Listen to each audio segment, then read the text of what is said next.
Ouais, c'est bon, on arrive, on arrive.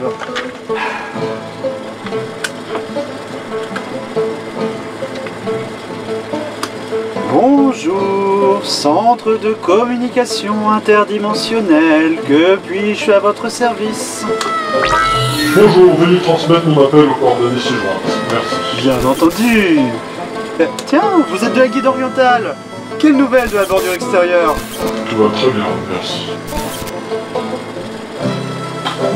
Pas très causant, le gars. Vous avez le nom de votre correspondant? Non, ça ira, c'est un réseau privé virtuel. Bien, je vous mets en relation avec votre interlocuteur.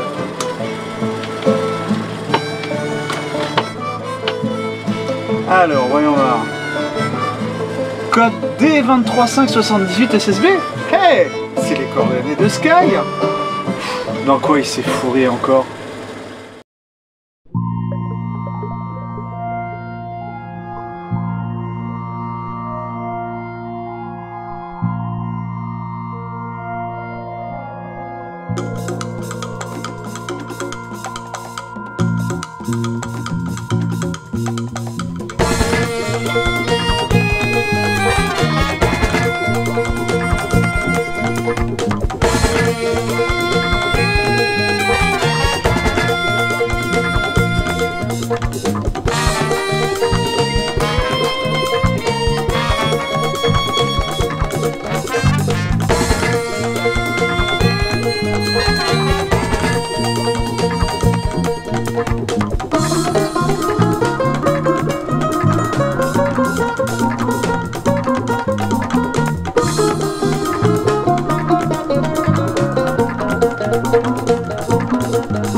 À mesure que je poursuivais le voyage, le Nautilus et ses moyens de propulsion excitaient de plus en plus ma curiosité.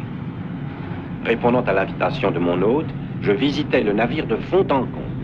Le capitaine Nemo paraissait décidé à tout me montrer. Nous nous rendîmes au cœur même du vaisseau, dans la chambre de chauffe.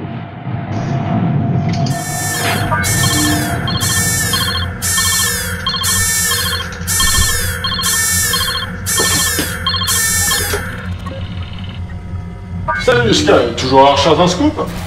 Un scoop? Hé, Richard! Tu me vaut l'appel du grand officier de la guilde orientale des planètes unies. On va peut-être penser à changer de nom un de ces jours, hein. Bon allez, c'est quoi l'info? Lâche le morceau. Mais attention, hein, tu m'envoies pas dans un de tes patelins remplis de bestioles. LV426 m'a suffi, l'info. Non, pas cette fois, moins de certaines replays sur l'affaire. Bon, difficile de parler du scoop sans se faire repérer par une chronicité. On se check au dernier bar. C'est situé sur Titan, un des satellites naturels de Saturne. Carrément au dernier bar avant la fin du monde. C'est du sérieux ton truc? En effet, un trafic énorme, et sous commandité par l'Empire lui-même. Ton contact s'appelle Shizom. Et à quoi il ressemble ton bonhomme? C'est un renard qui travaille pour son compte, un Mandalorien. Tu le reconnaîtras à son casque. Ça m'aide vachement. Bon allez, salut. Ah non, pas cette fois. Tu restes à la maison, champion. T'inquiète, on reste connecté.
C'est par où? J'ai rien compris. Articule quand tu parles. Envoie-moi les coordonnées, ça ira plus vite. À tout à l'heure.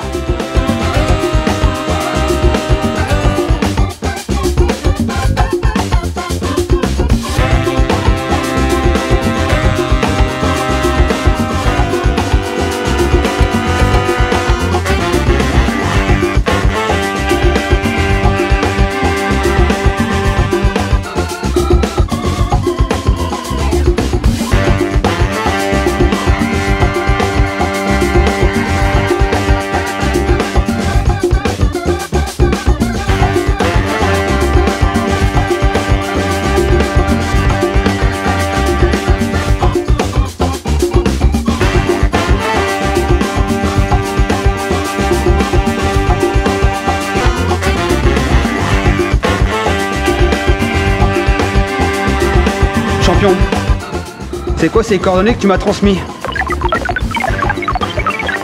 Passons au Mazden. Ouais, tu veux Sky? Je suis perdu. Tu cherches un niveau? Le dernier bar. Le bâtiment derrière toi. C'est juste en bas. T'es sûr? Fais confiance, quoi. Ouais, bah justement.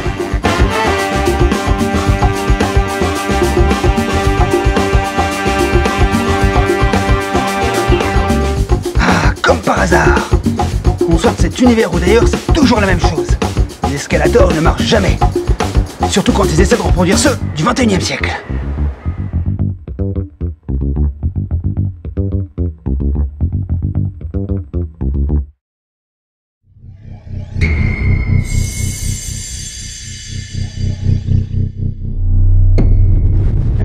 M'aidez. Champion, vite, ça urge. Des indésirables à 12 h. Comment je fais? Vite! L'école? Quelle école? Je vais voir. J'y vais.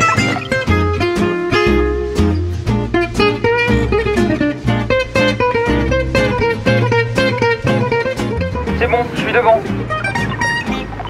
Comment? Dans l'école? Hein? Oulala!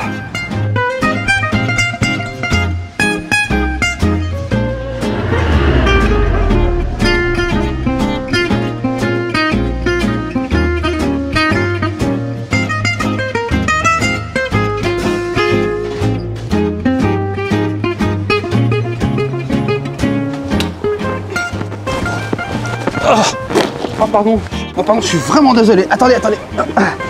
Jules Verne. C'était un sacré bonhomme, lui. Oui, il paraît. Une âme d'aventurier, sans doute. Certes, mais il était bien plus que cela, vous savez. Mais attendez, je suis désolé, je suis en retard. À bientôt. Richard? Bon, il est parti, là. C'est bien passé? Il m'a même pas reconnu.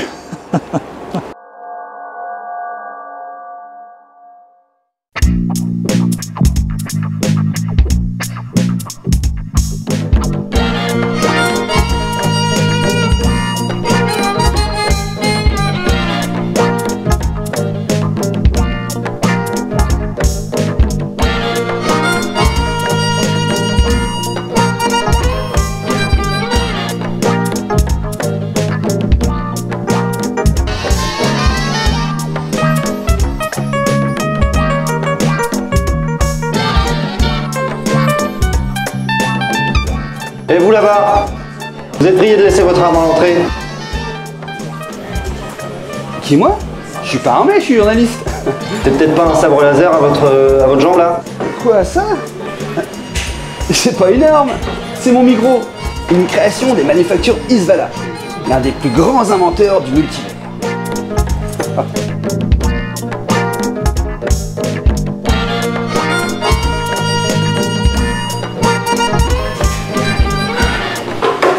Dites-moi votre relique là. Faudrait pas le crier sur tous les toits si vous voulez pas que ça disparaisse. Si vous voyez ce que je veux dire. Merci.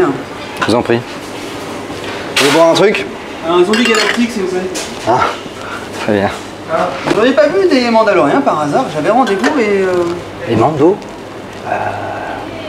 Ça fait un petit bout de temps que j'en ai pas vu ici, mais vous savez, les primes, ça court pas les astéroïdes. Ah mince. Vous avez les toilettes? Ouais, les meilleures de toute la galaxie. Juste en bas des escaliers à droite. Par contre, il va vous falloir une accréditation. Pourquoi? C'est pas gratuit pour faire pipi ici? Si. Mais si vous voulez pas tomber sur Godzilla en allant aux chiottes, il va vous falloir un petit mot de passe. On va prendre le mot de passe alors.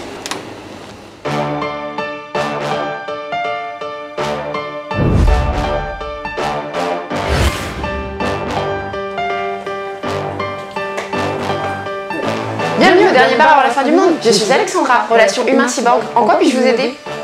Mais qu'est-ce que... Ah oui, le mot de passe. 42. Yes. Voulez-vous visiter le dernier bar avant la fin du monde? Ma foi, pourquoi pas. Comme la fin du monde approche. Mais d'abord, je dois passer aux toilettes. Venez, je vous y conduis.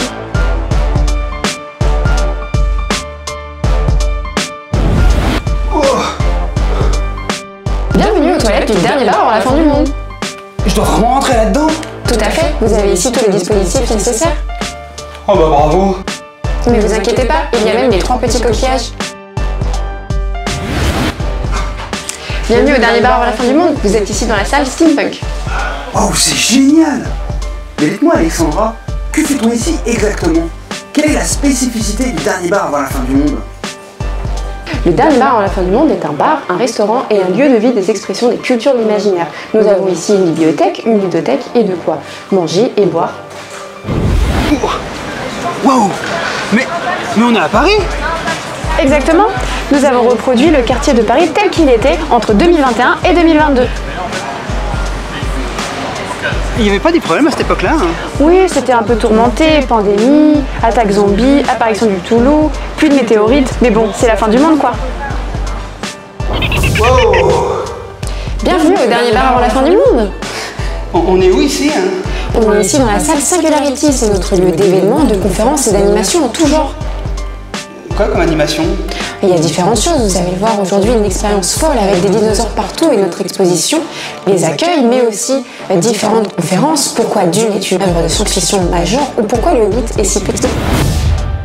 Merci pour votre visite au dernier bar avant la fin du monde. Je suis Alexandra, relation humain-cyborg. D'accord. Oh, ne vous en faites pas, les règlements de compte sont donnés courant ici. Soyez heureux. Merci Alexandra. Du dernier bar avant la fin du monde.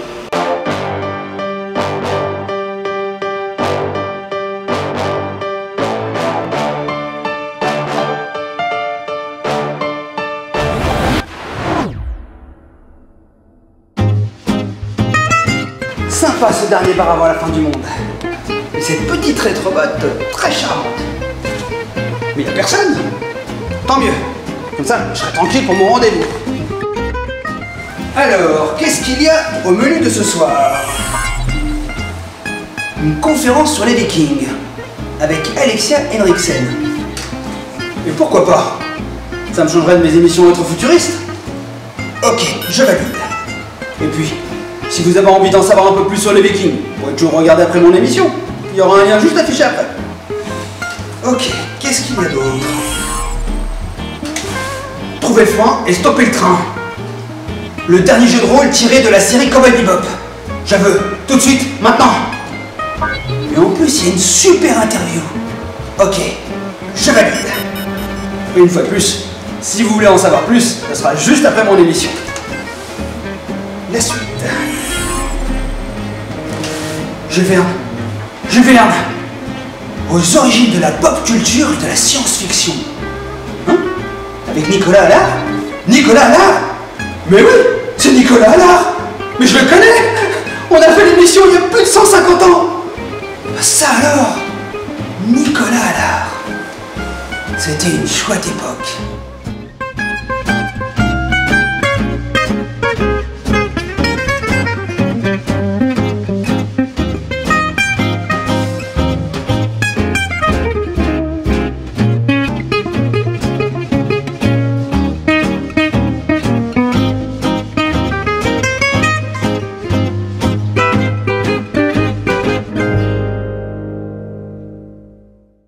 Bonjour à toutes et à tous et bienvenue dans cette nouvelle émission consacrée aux auteurs de notre temps. J'ai le plaisir d'accueillir aujourd'hui Nicolas Allard, professeur de lettres dans le futur et auteur de nombreux ouvrages consacrés à un genre littéraire qu'on appellera plus tard la science-fiction. Bonjour Nicolas et merci d'être parmi nous aujourd'hui. Bonjour. Vous êtes auteur d'un ouvrage consacré à Jules Verne, aux origines de la pop culture et de la science-fiction. Tout d'abord, sans rentrer dans une biographie détaillée de cet auteur, qui était Jules Verne? Et qu'est-ce qui a amené au succès que l'on connaît aujourd'hui et que l'on connaîtra encore demain? Alors Jules Verne, c'est un écrivain du 19e siècle qui est né à Nantes en 1828 et mort à Amiens en 1905, donc il a parcouru une grande partie du 19e siècle. Il est l'auteur de plusieurs romans qui figurent dans une même collection qui s'intitule Les Voyages extraordinaires. Ce sont des romans d'aventure, mais aussi des romans de science-fiction. Avec Mary Shelley et H.G. Wells, il est à l'origine justement de ce genre qui va marquer considérablement les arts au 20e et au 21e siècle. Et Jules Verne, c'est un écrivain qui justement va avoir l'idée de modifier le roman d'aventure tel qu'il existait auparavant, puisque grâce à lui, on va faire le tour du monde connu, mais aussi du monde inconnu. Il va emmener les hommes dans l'espace, avec de la Terre à la Lune. Il va les emmener au fond des mers, avec 20 000 lieues sous les mers.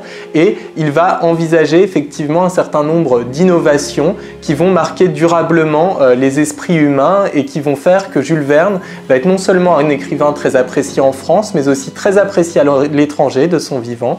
C'est l'un des écrivains qui est les plus lus au monde, puisqu'actuellement c'est le deuxième écrivain le plus traduit au monde après Agatha Christie, et l'héritage culturel qui est le sien est absolument considérable. Il n'a pas toujours été considéré comme finalement un écrivain de premier plan par les auteurs de son époque, comme Émile Zola, qui avait tendance à le regarder de façon un peu méprisante, sans doute par jalousie, mais en réalité c'est un des écrivains les plus importants de la seconde moitié du 19e siècle, et également du siècle suivant, puisqu'il continue à être massivement lu, traduit et adapté. Il fait partie des 4 écrivains les plus adaptés actuellement au monde dans les supports cinématographiques et télévisuels.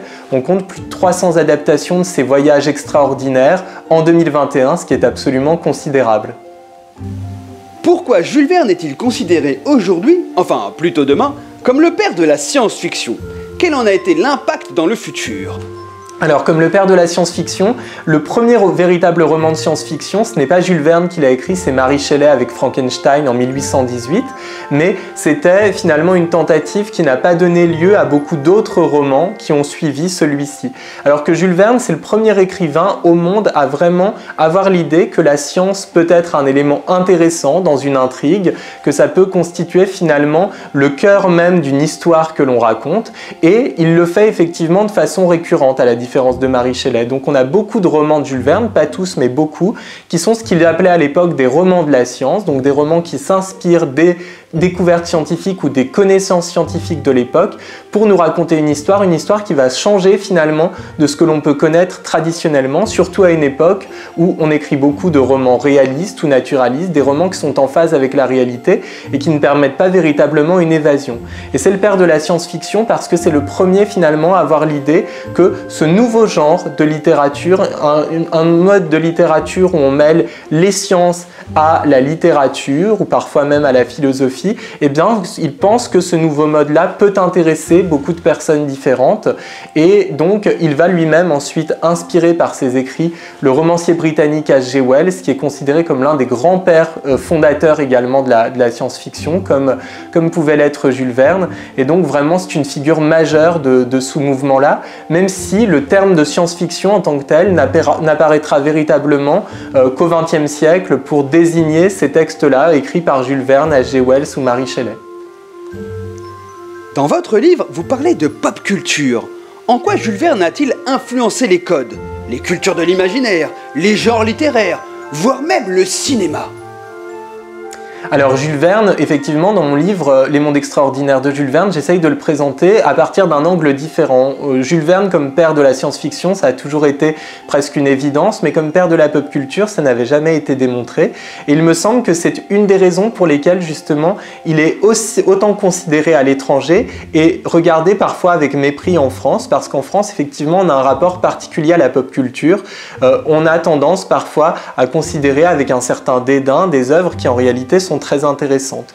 La pop culture, on peut la définir d'ailleurs comme une œuvre de divertissement, mais un divertissement intelligent qui peut s'adresser aussi bien aux plus jeunes qu'aux plus âgés. Et c'est également un type de divertissement qui a le mérite à chaque fois d'avoir une dimension internationale, puisque les œuvres de pop culture, elles ont toujours tendance à échapper à la seule sphère géographique dans laquelle elles ont été composées. Jules Verne est le père de la pop culture parce que c'est le premier à avoir l'idée finalement que la littérature peut être un divertissement populaire qui va être très exigeant, qui va pouvoir plaire aussi bien aux enfants qu'aux plus âgés, parce qu'il travaillait beaucoup ses textes, il avait tendance justement à vouloir que ses textes soient très bien écrits, on sait qu'il y consacrait beaucoup de temps et beaucoup d'énergie, et en même temps, par ses pratiques d'écriture, eh bien, il a mis en œuvre des concepts qui vont être ensuite majeurs dans la pop culture. C'est lui qui invente le concept d'univers étendu, qui est maintenant si important dans la pop culture.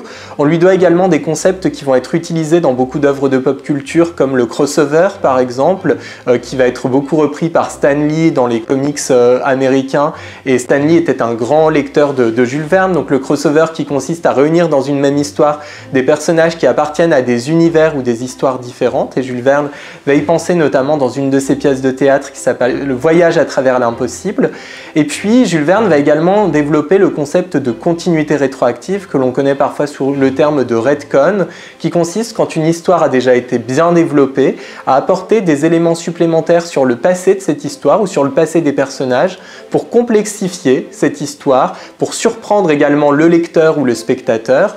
Et George Lucas justement va reprendre ce concept-là à Jules Verne pour le fameux Empire contre-attaque, dans lequel Dark Vador révèle à Luke qu'il est en réalité son père. Donc Jules Verne est à l'origine d'un certain nombre de concepts qui vont être à l'origine de la pop culture. C'est le cas également de son éditeur, Pierre-Jules Hetzel, qui va tout de suite percevoir le fait qu'on s'adresse à cette époque-là à des lecteurs, mais qu'on devrait aussi s'adresser, pourquoi pas, à des fans. Et donc il va mettre en place des campagnes publicitaires autour des romans de Jules Verne.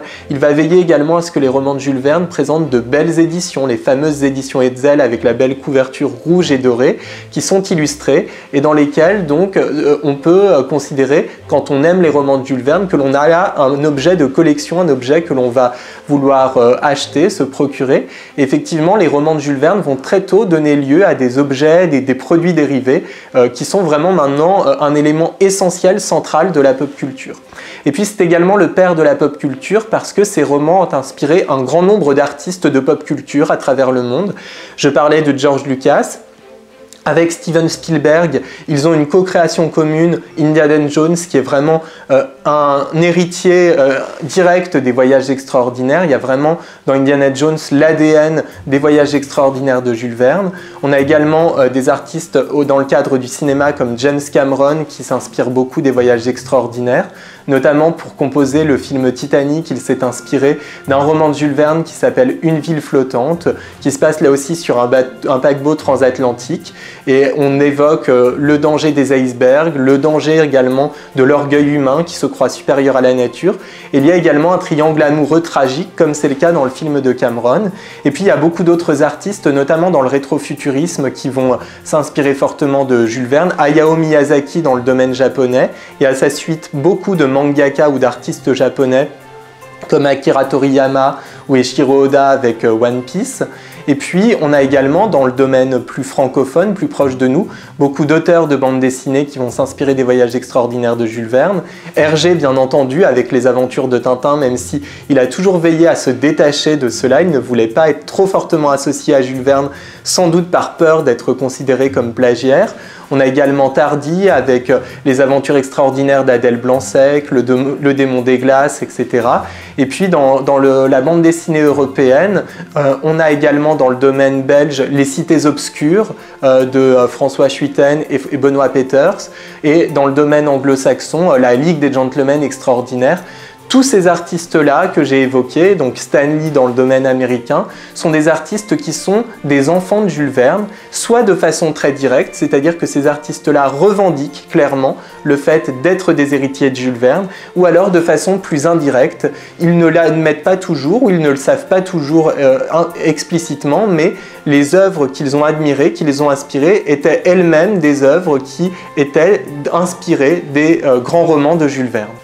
Alors, il me semble que dans le futur, un de vos auteurs appelé Johan Elliott en a fait un héros d'un roman appelé La Trilogie de la Lune. Enfin, le premier tome, je crois. Oui, c'est ça qui est fascinant avec Jules Verne, finalement, c'est qu'il est devenu lui-même, au fil du temps, un personnage populaire, un personnage de la pop culture.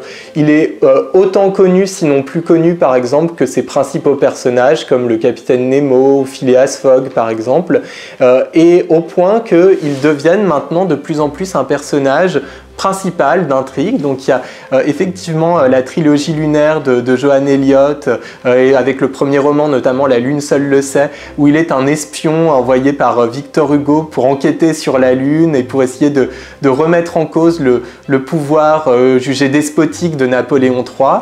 Il est également le personnage principal d'un manga qui s'appelle City Hall, un manga français rétro-futuriste, où là ce qui est drôle c'est que non seulement c'est le personnage principal, mais il est doté de pouvoirs qui sont quasiment super-héroïques.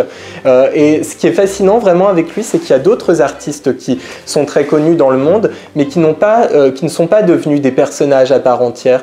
Et c'est peut-être parce que Jules Verne, sa vie, elle a toujours été entre le mythe et la fiction. C'était quelqu'un qui aimait bien voyager, c'est quelqu'un qui aimait bien aussi romancer un petit peu une partie de sa vie.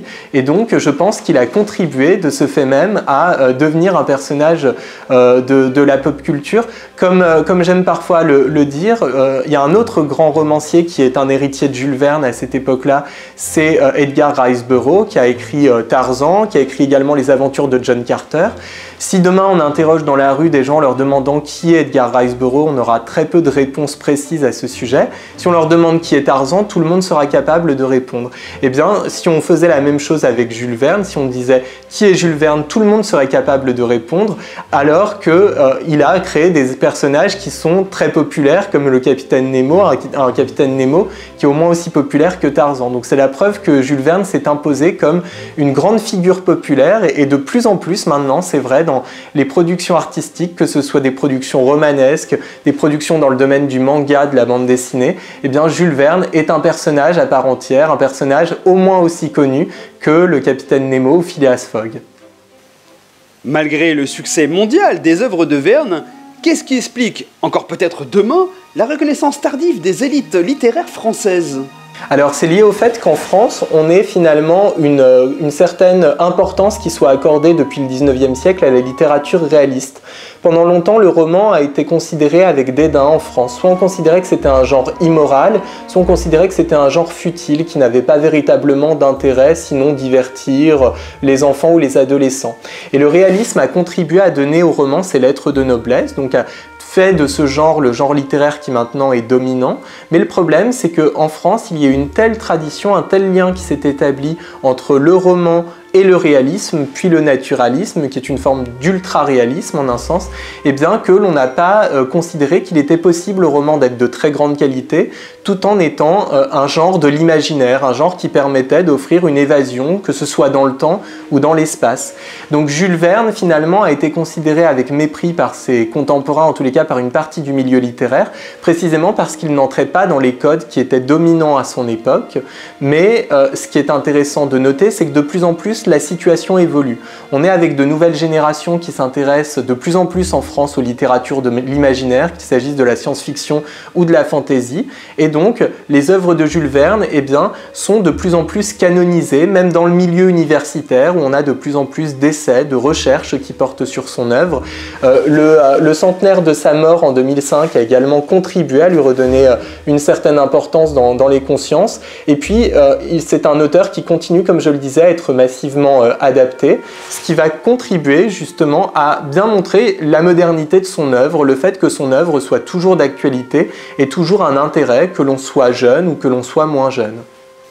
Aventurier dans l'âme et visionnaire, y a-t-il un message dans les œuvres de Verne finalement ? Alors il y en a plusieurs en fait des messages. Le message principal peut-être c'est que l'aventure c'est quelque chose de vital pour l'être humain. Jules Verne nous montre que l'aventure ce n'est pas finalement une notion qu'on devrait considérer avec mépris ou considérer qu'elle est futile, inutile, qu'elle ne concerne peut-être que les enfants et leur imaginaire.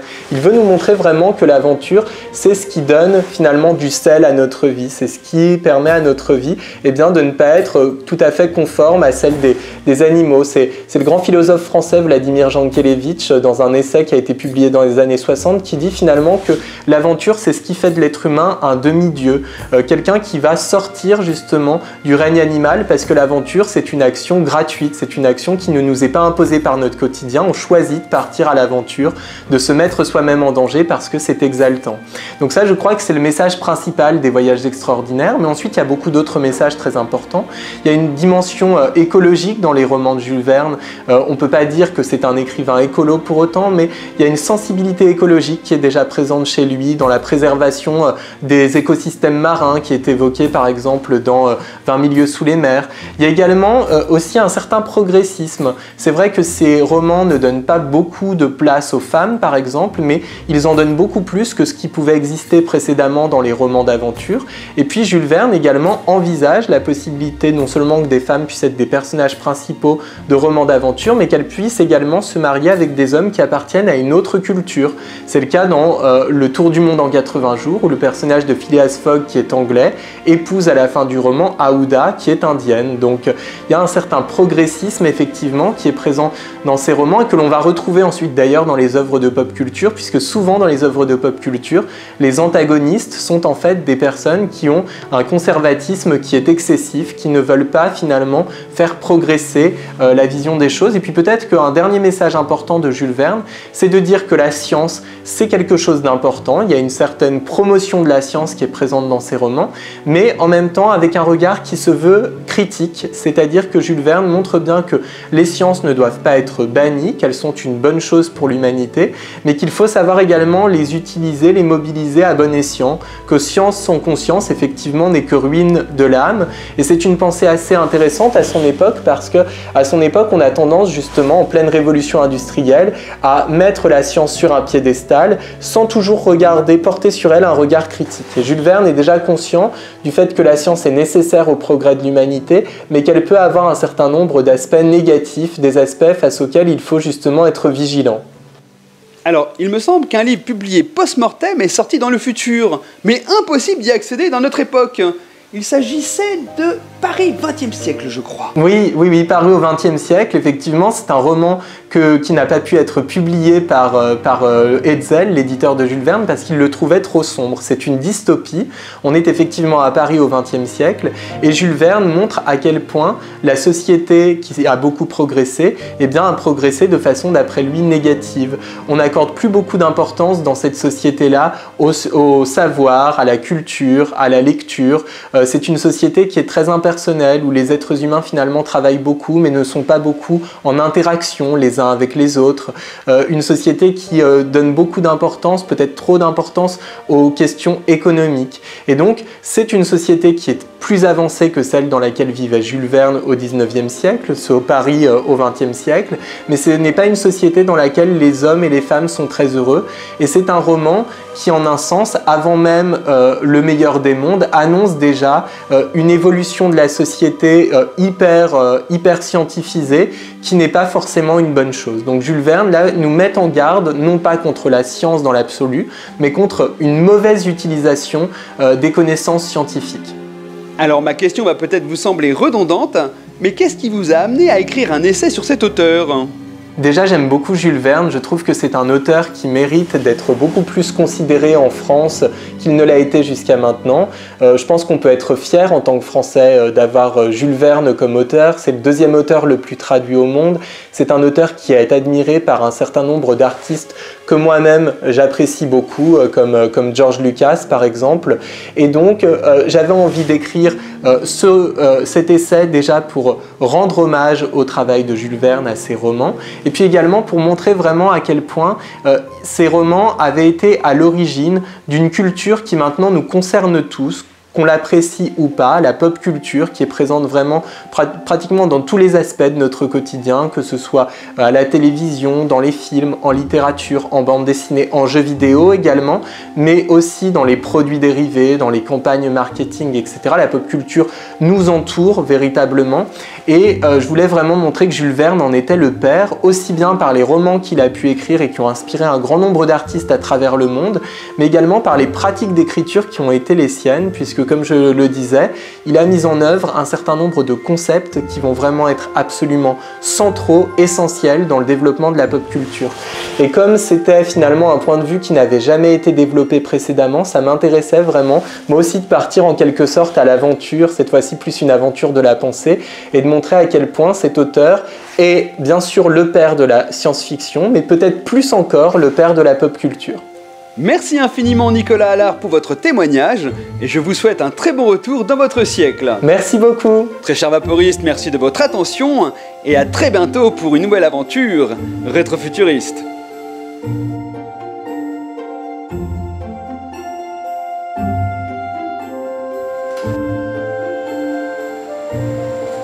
Ah, Jules Verne et ses voyages extraordinaires dans le Nautilus. Quelle aventure, c'était trépidant. Ça me manque quand même.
C'est fermé.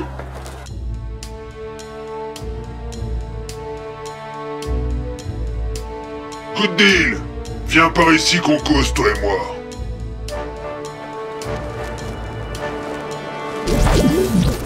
Qui, moi? Mais j'ai rien fait, je suis qu'un honnête citoyen.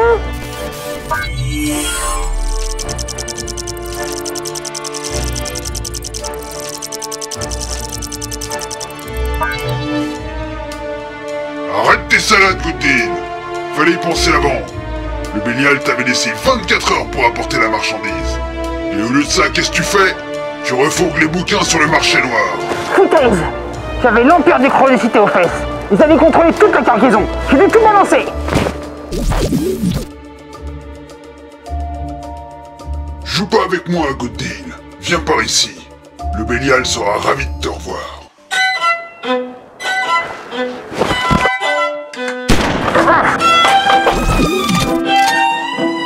Tu m'as touché.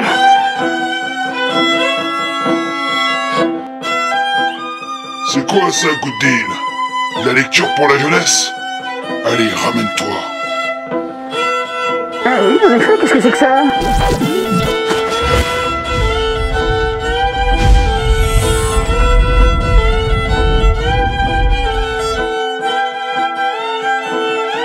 C'est moi. Good deal a réussi à s'enfuir, mais j'ai pu récupérer une petite partie de la marchandise. Je te la rapporte dès que j'ai terminé mon entretien avec le journaliste. A plus tard, Pierre-Paul.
personne ne bouge. Ceci est un contrôle de l'Empire du Chronicité. Veuillez sortir vos cartes biométriques et vos passes sanitaires spatio-temporelles.